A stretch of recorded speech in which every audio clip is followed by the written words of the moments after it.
Bonjour à tous, pendant un an je vais vous présenter un film par jour, soit 365 films dans l'année. Aujourd'hui on est au 57e film, The Mask.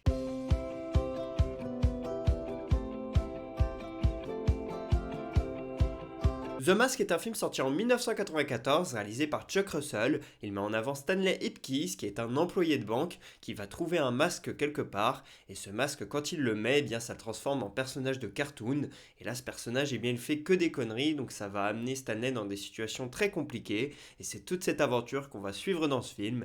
Et pour interpréter Stanley Ipkiss, on a le plus grand acteur comique de tous les temps, selon moi, Jim Carrey. Avec The Mask, Jim Carrey connaît son premier succès. La même année, en 1994, il a fait Dumb and Dumber et Ace Ventura. On a déjà pu parler de Dumb and Dumber, on parlera de Ace Ventura plus tard dans l'année. Et ces films-là sont d'immenses cartons et ça a fait de lui la star que l'on connaît tous aujourd'hui. Et puis à côté de lui, on a Cameron Diaz qui là joue dans son tout premier film. Ensuite, elle a enchaîné avec Vanilla Sky, avec Minority Report ou avec Marie à tout prix par exemple.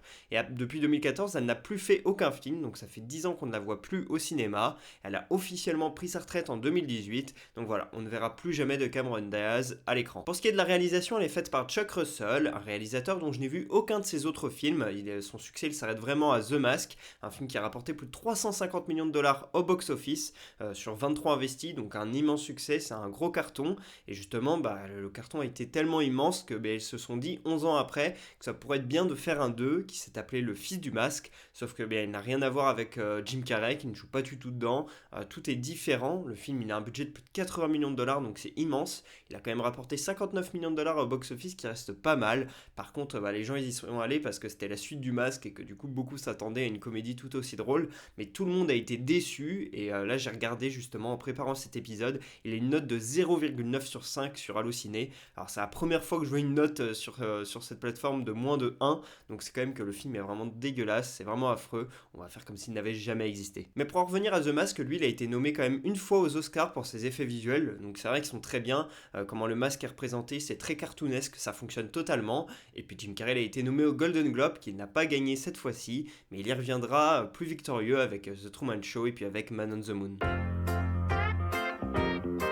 Si je vous parle de ce film aujourd'hui, c'est parce que ça fait 44 ans jour pour jour que Tex Avery est décédé. C'était en 1980 et il avait 72 ans. Et Tex Avery, c'est l'une des références en matière de cartoon, c'est l'un des pionniers dans ce domaine. Il a créé Bugs Bunny et Daffy Duck, et donc tout cet univers cartoonesque, on le retrouve dans The Mask. Tex Avery, il a aussi réalisé pas mal de films d'animation qui sont différents de ce qu'a pu faire Walt Disney, qui est la référence dans le domaine. Et justement, dans ce film, il y a plusieurs hommages qui sont rendus à Tex Avery. Il y a de nombreuses reprises où on voit Stanley Ipkiss en train de regarder des cartoons, et ce sont des cartoons, des dessins animés qui ont été faits par Tex Avery à l'époque. Donc voilà, un bel hommage. Et si Jim Carrey il a accepté ce rôle, c'est parce que c'est un fan de l'univers cartoon. Il adore faire des grimaces, etc. Et donc du coup, lui, il aime cet univers-là. Ça se voit clairement dans ce film. Il est très fort pour faire toutes ces grimaces. Et c'est ça qui a fait la marque de fabrique de cet acteur, qui est connu pour ça.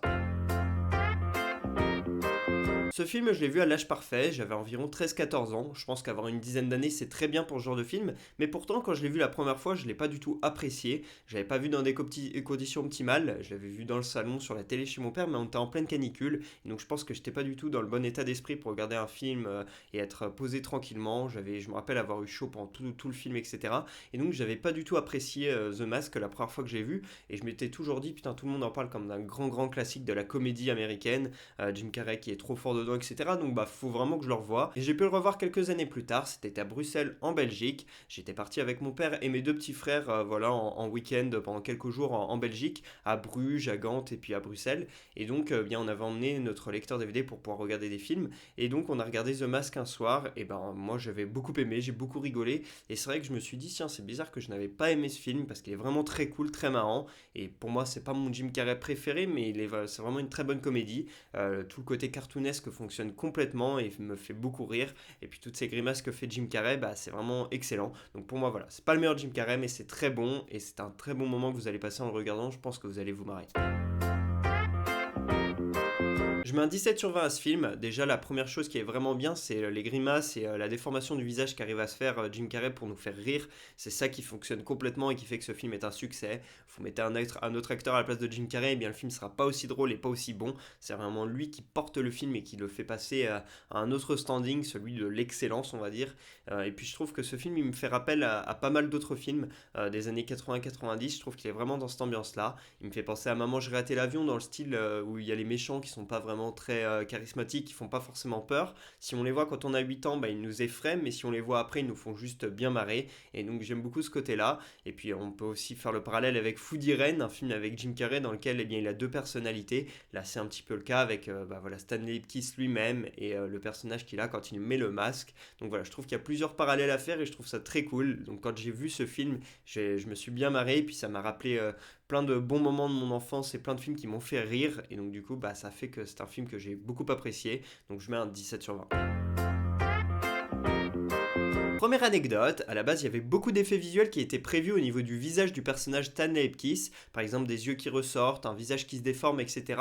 Et ils ont enlevé plein d'effets visuels qui étaient programmés à la base, parce que Jim Carrey était capable de faire des choses que normalement t'es pas capable de faire avec ton visage. Il faisait des grimaces dans tout genre et dans tous les sens, et donc bah du coup ils se sont dit ça sert à rien d'en rajouter, c'est déjà suffisamment drôle et crédible comme ça, donc pas besoin d'en mettre plus. Donc Jim Carrey il a fait des économies aux producteurs, c'est le luxe de travailler avec un tel acteur. Deuxième anecdote, pour que Jim Carrey soit prêt pour jouer ce personnage avec le masque, eh bien il passait par la case maquillage bien évidemment pendant plus de 4 heures chaque jour, un processus assez long pour être crédible à l'écran. Troisième anecdote, dans le film on voit que le personnage il a de grandes dents à un moment donné, et à la base ces dents étaient prévues pour les scènes où le personnage ne parle pas, parce que c'est impossible de parler avec ces dents là, c'était juste pour faire des petites scènes très marrantes quand il ne parle pas, sauf que Jim Carrey lui il arrivait à parler avec, donc ça a bluffé tout le monde et ça a bonifié le personnage, et donc du coup ils ont pu garder ses dents pendant plus de scènes pour rendre encore le film plus drôle.